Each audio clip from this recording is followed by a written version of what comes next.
രുക്മിണിയുടെ കൊട്ടാരത്തിലെത്തി. അപ്പോൾ അവിടെ രാമേട്ടൻ വന്നു കഴിഞ്ഞാൽ ഇരിക്കുന്ന ഒരു ഇരിപ്പിടമുണ്ട്, അവിടെ കൊണ്ടുപോയിട്ടാണ് ഇരുത്തുന്നത്. അപ്പോഴേക്കും രുക്മിണി എല്ലാ ഭാര്യമാരും ഓടി വന്നു കേട്ടോ, ഇത് ആരെന്നറിയാൻ വേണ്ടിയിട്ടേ.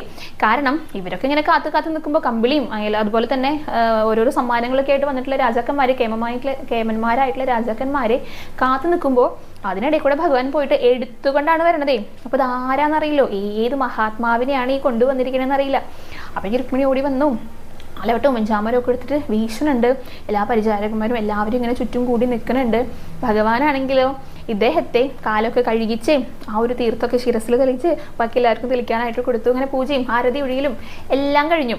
അപ്പോഴും ഇവരൊക്കെ ഇങ്ങനെ ആലോചിച്ച് നിൽക്കുക, ഇത് ആരാണാവോ എന്ന് അറിയാൻ വേണ്ടിയിട്ടേ. അപ്പോൾ ഭഗവാൻ ഒന്നും മിണ്ടണില്ല, കുചേലനും ഒന്നും മിണ്ടണില്ല. ആരെങ്കിലും എന്തെങ്കിലും ഒന്നും മിണ്ടിയാലല്ലേ ഇത് ആരാണെന്ന് മനസ്സിലാകുക. അപ്പോഴാണ് ഭഗവാൻ പറയണത്, അങ്ങേക്ക് എന്നെ ഓർമ്മയില്ലേ, നമ്മൾ ഒരുമിച്ച് സ്കൂളിൽ പഠിച്ചത് എന്ന് ചോദിച്ചു ഭഗവാൻ.